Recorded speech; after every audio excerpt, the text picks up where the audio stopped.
Hey, good news, folks. We have this November sit alert, whitetail weather alert. It's really important coming down the line. I was just talking to Dylan. We finished shooting the video. Of course, it's the beginning of the video right here, but I mentioned several times in the video this wasn't coming out till Saturday, the 31st of October, but it's actually, we're going to get this out tomorrow. So Dylan said he could put this together. I think it's important because there's some great days coming up, you know, let alone tomorrow, but Friday and Saturday, Sunday, depending on where you're living. And so kind of disregard some of that throughout this video. But we got it out a couple days early thanks to Dylan's hard work and wanting to get that out. He thought it was important too. So hope you liked the video. Now I wanted to talk to you guys about a great opportunity coming up in the whitetail woods as it relates to weather.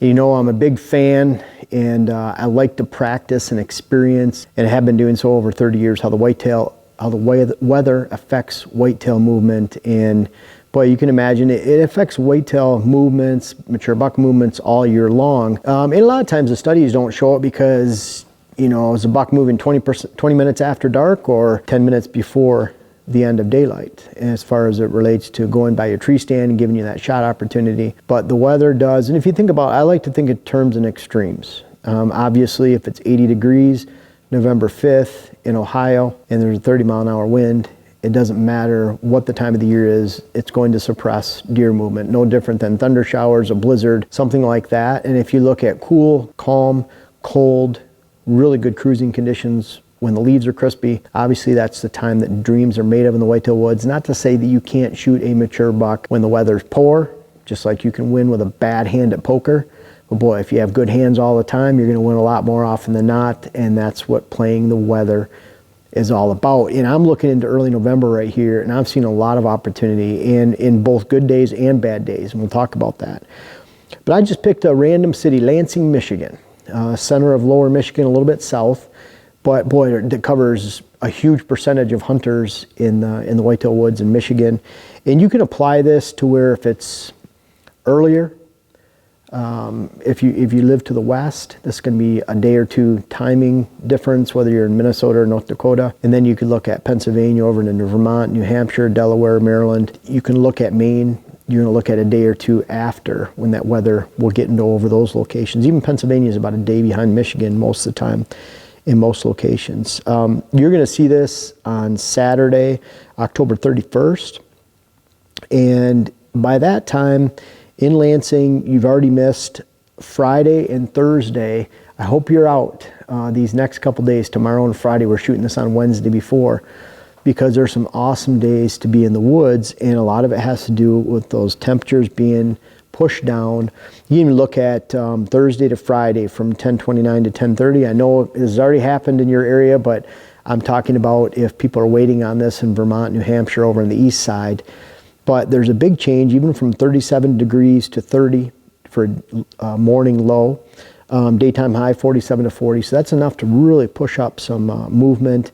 And even if you look at the day before that, on Wednesday, there was that trickle down. Each day it's stepping down a little bit, so you get some great days to hunt, great mornings to hunt based on the forecast. You know, Saturday is a 35% day. It dips down a little bit, and that's because it didn't really change too much. It went up in temperature from Friday. There's not really that much of a change in condition, but Sunday on November 1st, there's a big change of weather, some rain coming in, some wind, and just that change in weather, and especially that afternoon, evening sit, when things clear out. And you always look at it like you could have a great morning, but then the weather hits hard in the afternoon, it suppresses the evening.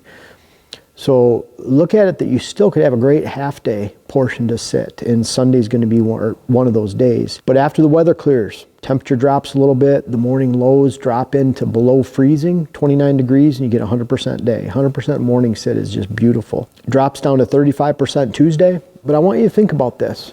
There's some days in here, or when you slide the hour meter on here, you can see Wednesday's a 5% afternoon set.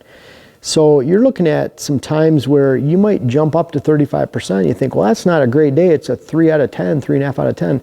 But sure, a lot better than a 5% day or a 0% day. And you look at this as all exponential. The higher the rating goes, the scale is much higher for your potential of success toward 8, 9, 10 out of 10 day. They're truly those days that are the top 10 days out of the year. But there's also those top 20, 25 days out of a 4-month period that you shouldn't miss either. And so those are those days in between, And when you see 35% on the forecast on HuntCast, then you want to get out to the woods. And again, I'm not just pushing HuntCast as a sponsor or something. These are my numbers. This is my formula that I put into this. So really important to me, and you're going to hear me talk about it a lot this year and beyond too. Thursday in this forecast, Wednesday's only 17%. It jumps up to 38% on Thursday, 38% Friday. But what's interesting, we're giving you a rut value in there, meaning that as the rut continues and it gets into that peak, there's a certain amount of value built in, even if it's a poor day. So you still get out in the woods, and that's why you're showing these differences from a 38 to a 17%. It is that precise. There is a difference in the rating. That helps you manage your stand, your family, your career. Maybe you take a 5% day off, or 17 if you can.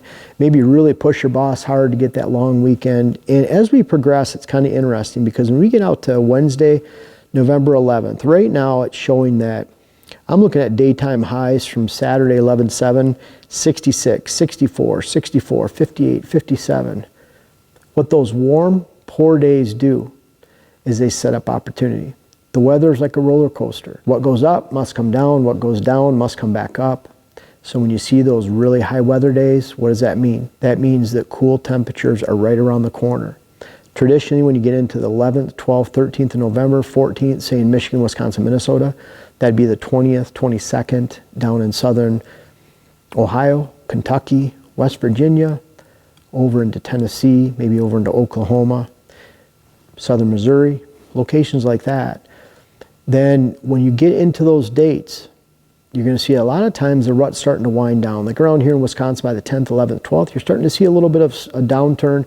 By the 14th, 17th, it's all but over, at least daylight activity. Not to say that does aren't being bred, but boy, those bucks have been really pushing hard for a long time at that point, about 20 days, 25 days, and they're ready to slow down. So when you see these warm temperatures taking place right up towards the end of the rut, the post-rut period, which 13th, 14th of November, when you see these warm temperatures building for a week, when it drops on the back side of that, and that's looking like November 12th, 13th, 14th, these are big weather movements. So you can see these a long ways out in advance. Some great hunting when you get into 12th, 13th, 14th of November. So right now, we have some great hunting. You look for when the weather stabilizes, you look, boy, those values aren't much different. But when you see a drop from one morning to the next of 7 degrees, even though everything else is the same, make sure you hunt it. When you see some weather, some high winds come through, make sure you hunt the back side of that weather, especially in the morning hours on a somewhat warm day, because it's still cool in the morning. It might be a low of 33. It's still 45 by noon. So some great cruising conditions, because you know the does are still going to be bred regardless of the weather. The weather doesn't dictate when the rut actually starts. The moon doesn't dictate when the rut actually starts. But boy, the weather does dictate daylight movement.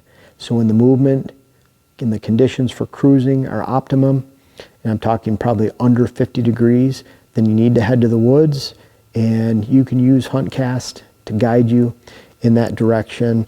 If you don't want to get HuntCast, look at my weather algorithm on for you. Maybe HuntCast doesn't want me saying that, but I did publish it in Outdoor Life in 2015. But a whole heck of a lot easier just looking at the app and figuring out yourself. You can see on here, there's red, green, light green, orange, to let you know when to actually go, when to stay home. It's telling the top sit coming up here in the future.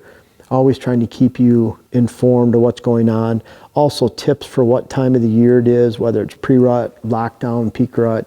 We have a lot of information that relates to that so that you can be guided. And of course on YouTube, I'm trying to follow the entire rut, the progression of the ruts, how you should sit in each phase of the rut. And I want you to be a successful rut hunter this fall. I have 5 ways that your rut stinks this fall. And if you do the opposite of those 5, you're gonna have a great hunt. But really, when it boils down to it, you still have to choose the right stand, the right access. You still have to have good fall habitat. You still have to have bucks in the area that you're actually going after. Otherwise, the weather, nothing else, what kind of clothing you wear, what kind of tree stand you have, whatever, it doesn't really matter. You still have to make the right hunting decisions. This will guide you what days to get into the woods. And I want you guys to be really aware of this November opportunity. These first few days right now, and then that stabilization of weather. Look for morning changes, changes in moisture, changes in wind speed and wind direction.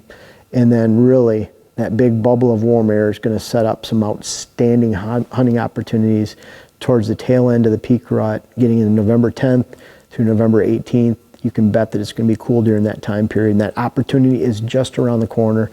Don't miss these weather days. Don't miss this weather alert and the information that you can use to take to the woods and be successful just a few days from now. Don't miss out on Sunday and Monday. It's going to be a great day to hunt from Minnesota all the way over to the East Coast. Well, if you made it to the end of this video, you're obviously interested in whitetail habitat solutions, what I have to teach, and you will love my new web class series. The first one is how to design your whitetail property. It's out now. The link is in the description. I invite you to check it out. It's on my website. Can't wait to hear about it.